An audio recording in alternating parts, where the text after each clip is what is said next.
So till now we have studied that a discrete numeric function is a function which is having a domain as positive integers and range as real numbers, and we were denoting this discrete numeric function as AR or A, where AR is the value of the function at particular point R, which may be like R square for all R greater than equal to 0. And we know that this particular AR can have different values at different points. So it can have R square for 0 less than equal to R less than 10, and then R cube for R greater than equal to 10. So this is also a valid discrete numeric function. But now we are entering a different way to represent a discrete numeric function. So for example, we are just assuming a very simple discrete numeric function which is just R for R greater than equal to 0. So AR will be having values like 0, 1, 2, 3, 4 and so on. Now we are having a different notion of denoting this discrete numeric function AR, which is with help of generating functions. And generating functions are like a way to represent these functions to solve complex problems. Like if you are having two very large numbers,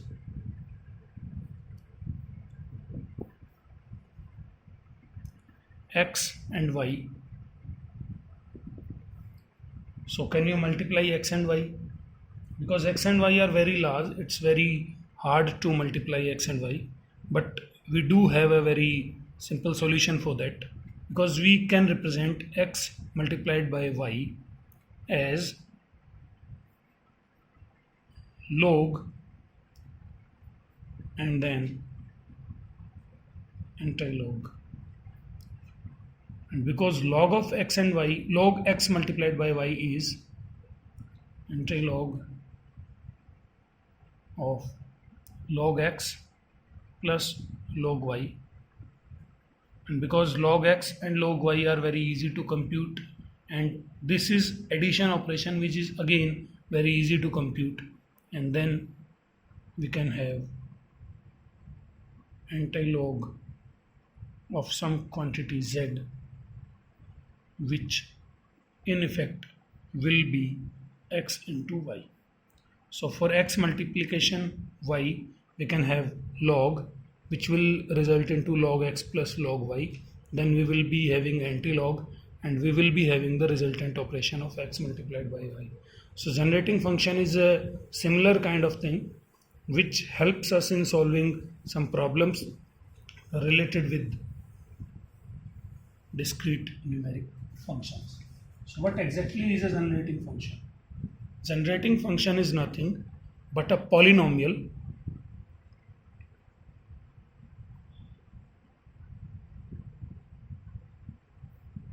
of infinite degree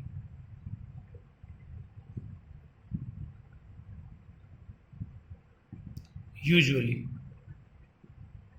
And what this usually means is, if AR is having infinite terms, then this polynomial will be of infinite degree. If AR is having some finite terms, then this polynomial will be of finite degree. So this is a polynomial of infinite degree. We denote this polynomial as a z, and what this polynomial actually is, this is a0 z raised to power 0 plus a1 z raised to power 1 plus a2 z raised to power 2 plus a3 z raised to power 3 plus a4 z raised to power 4 and so on. So in this scenario, what we are having is a0 is 0, a1 is 1, a2 is 2, a3 is 3 and a4 is 4.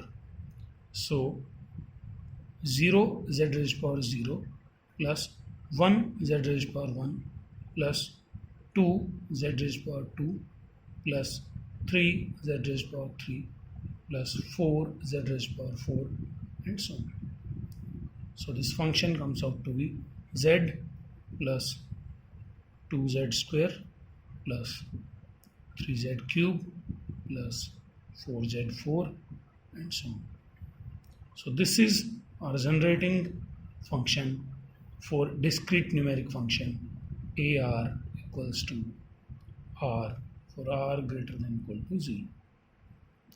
So you must be surprised that how this discrete numeric function AR equal to R, which was very simple, is turned into this polynomial of infinite degree, and we are saying that this is very easy to handle this particular polynomial, but actually this is very easy to handle this particular polynomial. So just assume if there is a discrete numeric function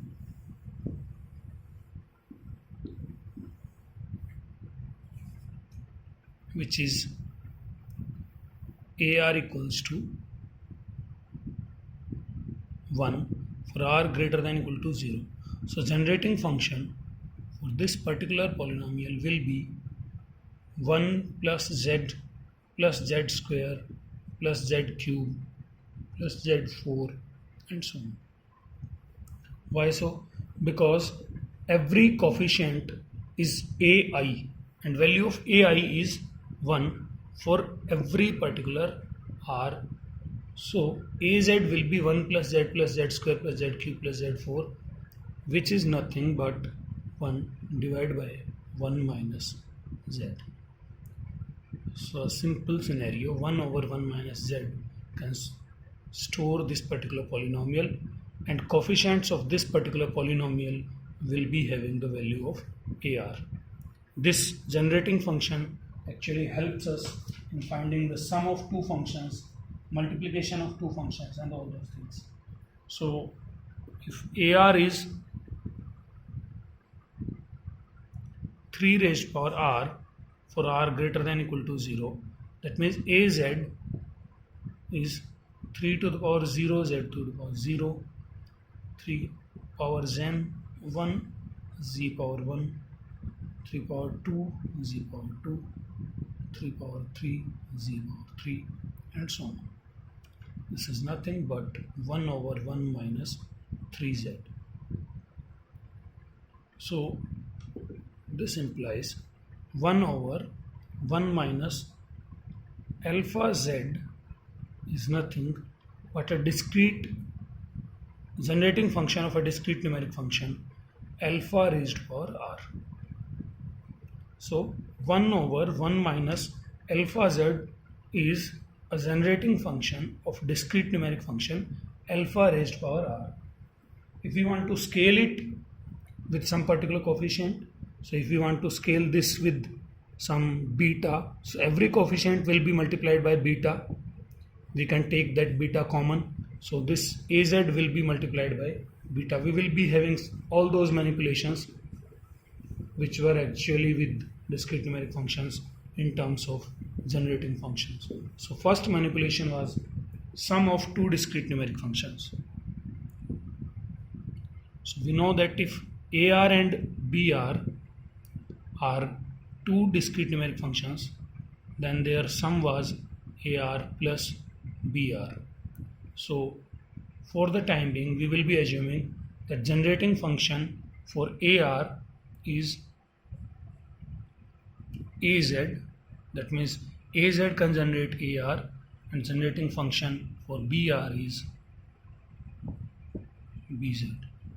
So AR and BR, sum of AR BR is AR plus BR.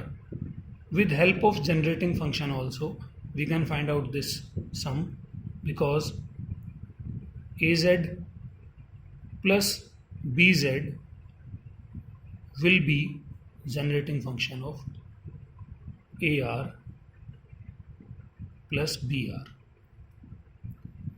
So just solving it for a very simple problem.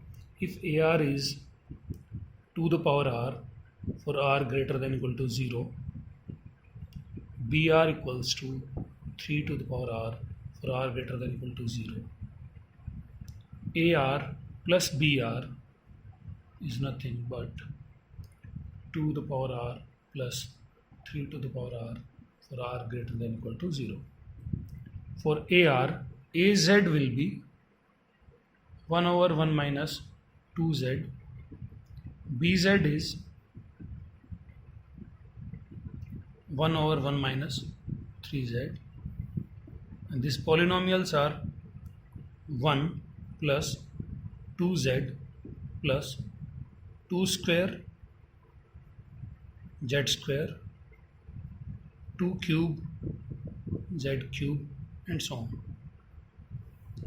This bz is 1 plus 3z plus 3 square z square plus 3 cube z cube, and so on. If we add both of these polynomials, this comes out to be 1 plus 1 plus 2 plus 3 z plus 2 square plus 3 square z square plus 2 cube plus 3 cube z cube, and so on. So coefficient is 1 plus 1, that is 2 to the power 0 plus 3 to the power 0, 2 power 1 plus 3 power 1, 2 power 2 plus 3 power 2, 2 power 3 plus 3 power 3. So coefficient of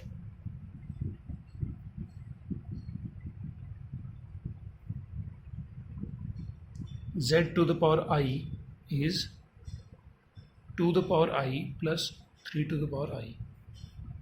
Hence this polynomial is generating function of this particular discrete numeric function. And now if we solve these two terms, we can actually find out the solution was az for this particular discrete numeric function is 1 over 1 minus 2z, bz is 1 over 1 minus 3z, az plus bz will be 1 minus 2z times 1 minus 3z, 1 minus 3z plus 1 minus 2z, that is 2 minus 5z divided by 1 minus 2z, 1 minus 3z.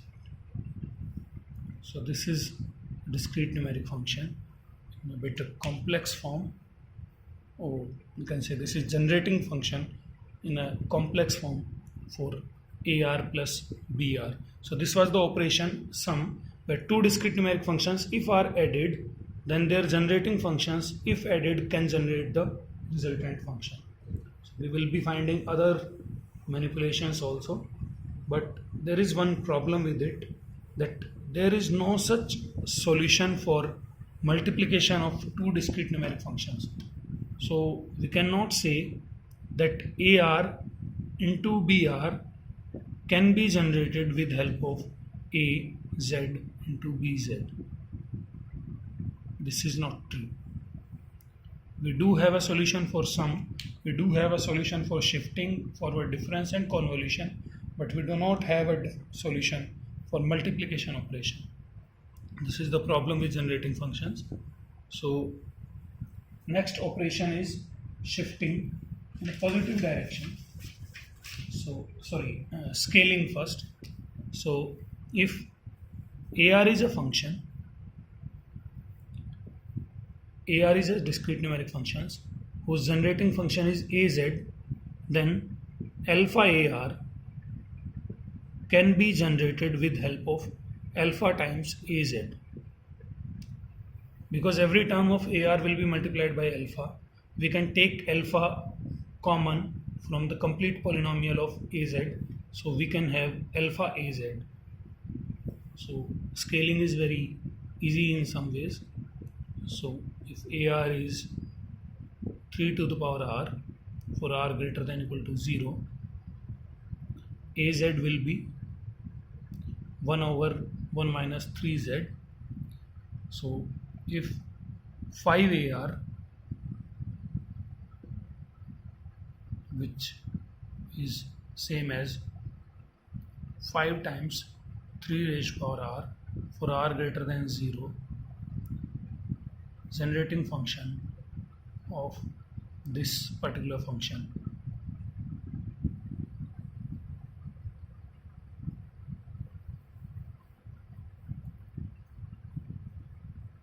will be 5 times 1 over 3 minus 1 minus 3z, which can be termed as 5 divided by 1 minus 3z. So scaling of a function can be seen as multiplication of generating function with a particular constant alpha.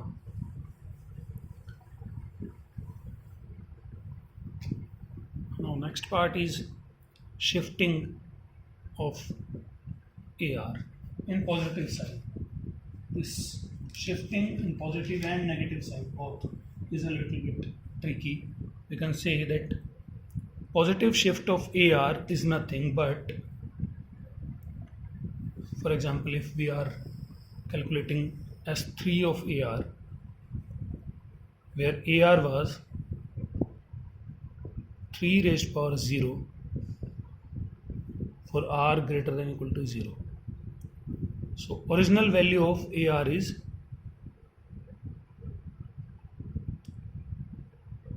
1, 3, 9, 27,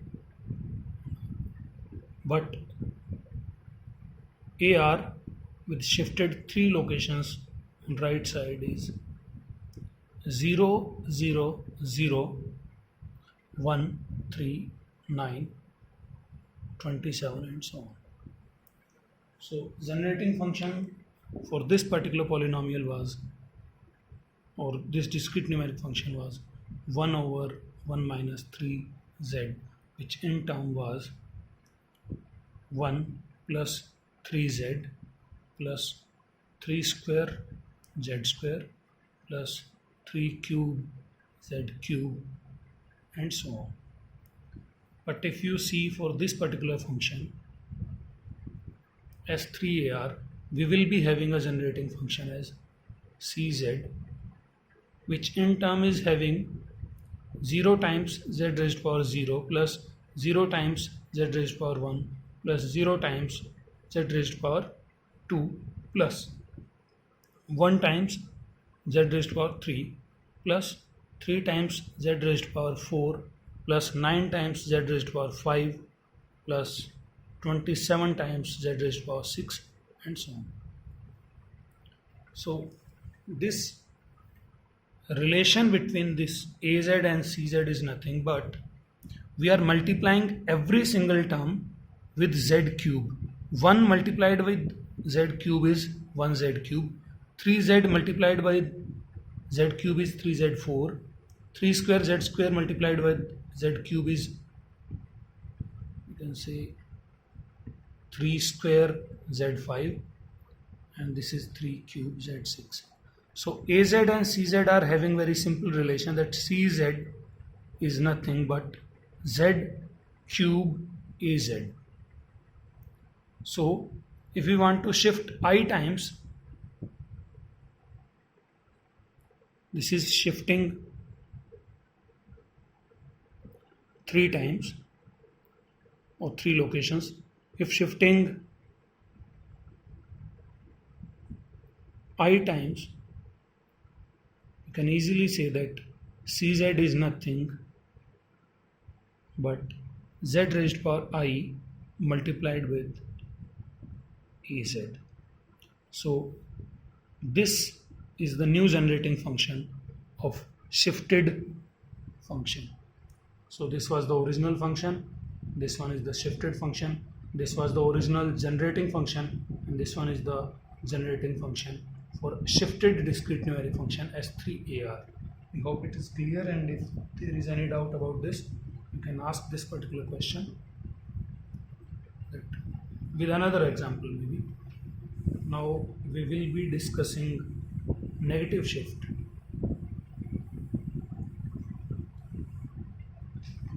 So S minus I AR. You know that this was the AZ, which was 1 over 1 minus 3Z, which was 1 or maybe 3 raised power 0 Z raised power 0 plus 3 1 Z1, 3 2 Z2 plus 3 3 Z3 and so on. So if we are shifting this function in 3 locations back, so this will be CR as minus 3AR. You know that the function will be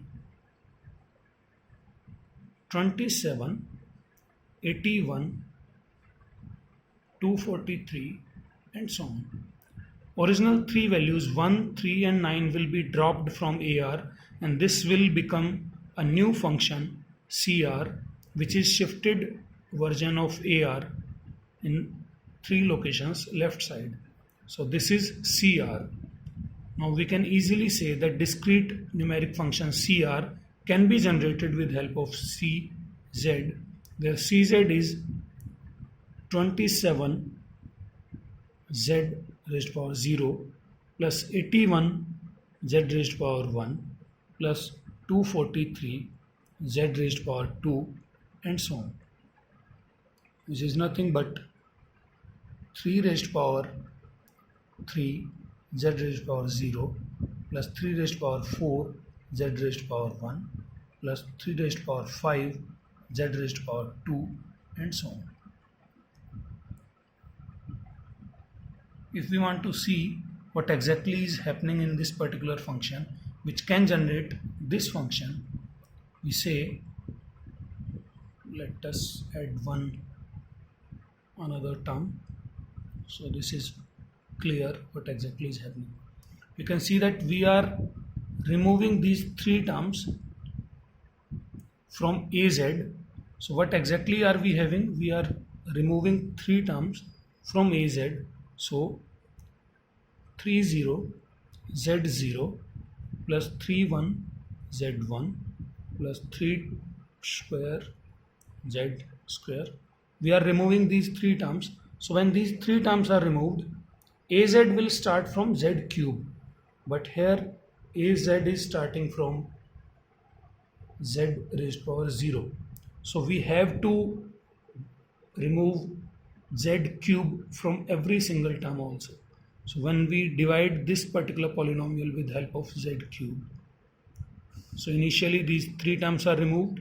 Then when we divide this particular polynomial, remaining polynomial with Z cube, this Z cube is removed. Z4 will be converted into Z raised power 1. Z5 will be converted into Z raised power 2.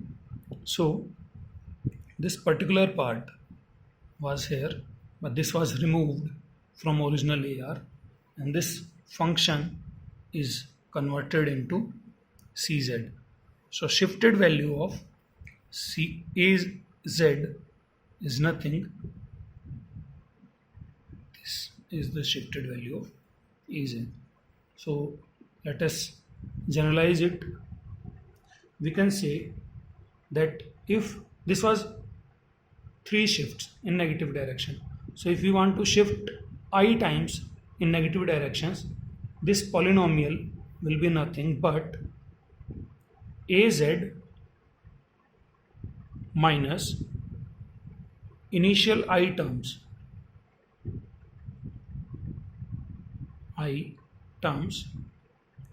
of AZ, and then divide by Z raised power I. So we just have to remove initial 3 terms when we are shifting 3 times. When we are shifting I times, we have to remove initial I terms. And initial I terms are nothing but they are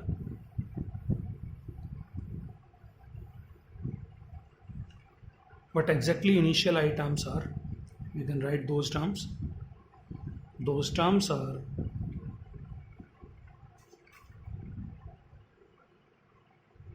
A0 Z0 A1 Z1, A2 Z2,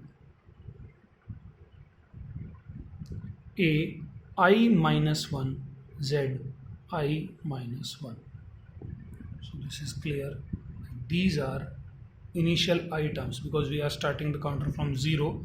So going till I minus 1, we are having these are total I terms. So AZ minus initial I terms of AZ divided by ZI will give a shifted version of AZ in negative direction. So if AZ was generating AR, if AZ is capable of generating AR, this will be capable of generating negative shift AR. So I hope this is clear that positive shift was multiplication with Z raised power I, and negative shift is nothing but removal of I terms then divide by Z raised power I.